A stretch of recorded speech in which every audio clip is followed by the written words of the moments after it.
Assalamualaikum warahmatullahi wabarakatuh. Salam sejahtera, salam bersatu Nusantara, dan salam sehat untuk kita semua. Sebenarnya sudah saatnya ya, sekarang kita branding kepada kelompok Habaib Imigran Yaman itu dengan sebutan kelompok pemberontak dan kelompok penista agama. Karena bukti-bukti, data-data, fakta-fakta, bahkan orangnya itu masih ada. Jadi para kelompok Balwi sejak awal didatangkan oleh pemerintah kolonial Belanda ke Nusantara ini, itu sudah menjadi penakluk, menjadi pemberontak, menjadi orang-orang yang rese. Sudah beberapa generasi termasuk sekarang, hingga sekarang muncul masalah polemik nasan.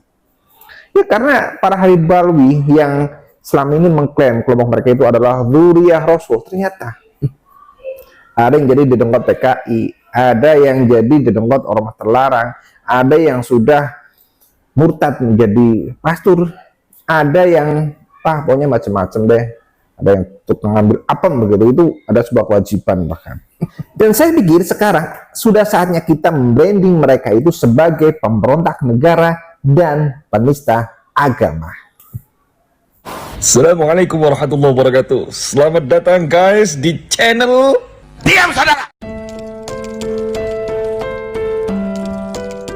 Kenapa? Sekarang saya lebih enak ya untuk mengatakan dan membranding mereka, para Habib Balwi itu sebagai pemberontak negara dan penista agama. Ya, ada dasar-dasarnya. Iya, saya bacakan dasar-dasarnya ya. Yang pertama, sengaja dan berkelompok mengaburkan atau merubah sejarah suatu negara. Dua, mengklaim teritorial, nama, situs, bahkan memalsukan makam-makam. Ya tujuannya mereka adalah untuk memutus mindset antar generasi. Yang tiga, berdusta atas nama agama dan nabi untuk glorifikasi klan dengan tujuan mendapat keistimewaan publik dan digunakan menghimpun kekuatan massa untuk digerakkan. Empat, framing propaganda, hasutan fitnah pada pemerintah yang sah sebagai objek kesalahan atau target playing victim. Kelima, pendoktrinan rasis terhadap umat muslim sehingga terjadi perbedaan harkat, derajat, dan martabat di kalangan umat. 6. Upaya menguasai sebuah negara dengan pola perubahan atau mengganti kultur dan budaya. 7. Migrasi dari Yaman ke Indonesia dengan memanfaatkan situasi kultur husnudzon ulama kita yang sudah diciptakan Balwi yang duluan di Indonesia. Yaitu migrasi gelap yang sudah berlangsung sejak lama sekali.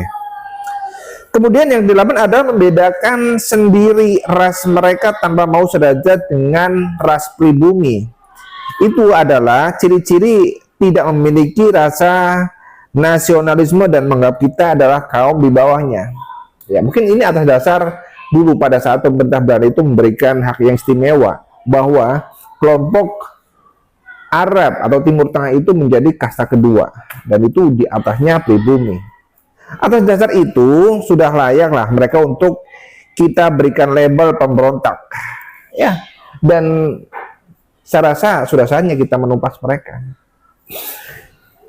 Jadi mereka itu tidak hanya sebagai pemberontak saja, tetapi itu sudah menistakan agama. Nama besar Rasulullah itu dipakai untuk kedoliman. Ya bahkan sejak tahun 1932 itu dari Mbah Hashim dan ulama-ulama pada saat itu sudah membranding mereka kok bahwa mereka ini Habib Balwi itu bukanlah keturunan Rasulullah tetapi keturunan dari Alwi bin Ubaidillah. Itu sama sekali bukan Dzurriyyah Rasul. Kalau Dzurriyyah Rasul itu jelas Said dan Syarif. Bahkan dari kelompok imigran juga ya, dari kelompok Al-Irsyad. Ya sempat terjadi gesekan kan antara Al-Irsyad dengan Balwi.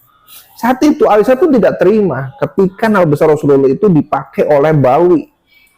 Iya, nama besar Rasulullah itu dipakai oleh Balwi untuk gembelengan, untuk gaya-gayaan, supaya mereka itu diakui sebagai keturunan Rasulullah.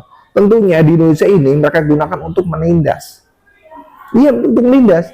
Bahkan seorang Utsman bin Yahya yang diberi gelar Mufti Batavia, diberi penghargaan oleh pemerintah kolonial Belanda, itu digunakan sebagai alat untuk membungkam para ulama-ulama dan pejuang Nusantara dengan fatwa-fatwanya yang sesat, fatwa-fatwanya yang menguntungkan pemerintah Belanda.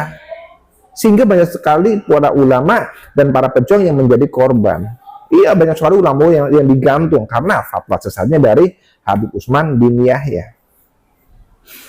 Iya, jadi kalau Durah Rasul pada saat itu dari kelompok Said maupun Syarif itu tidak akan pro dengan penjajah kafir.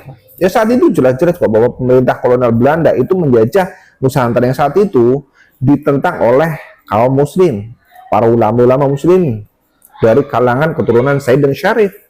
Jadi saat itu tidak mungkin lah kalau benar-benar Durah Rasul itu akan pro dan membantu perjuangan Belanda. Ya, apalagi menjadi PNS-nya kolonial Belanda itu tidak mungkin.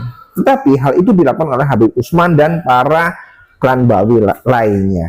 Sehingga di situ bisa kita lihat bahwa para Habib Bawi yang didatangkan oleh kolonial pemerintah Belanda, oleh Vandenberg, oleh Senokhorgonya, kemudian dijadikannya Habib Utsman bin Yahya itu sebagai mufti Batavia, itu jelas-jelas mereka adalah pemberontak. Ya, jadi Habib Balawi itu fix adalah pemberontak dari zaman ke zaman. Nah hingga sekarang itu muncul lagi tentang masalah polemik nasab. Polemik nasab ini tercipta atau terbentuk atau terbumi itu karena apa? Karena ya, kita Nusantara ini melihat satu sisi kita menganggap bahwa para Habib Balawi itu adalah Durah Rasul, tetapi satu sisi kita miris.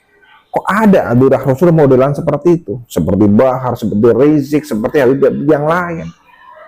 Hanya Habib Lutfi mungkin saat itu yang dalam kamuflasenya itu belum sampai terbongkar gedoknya.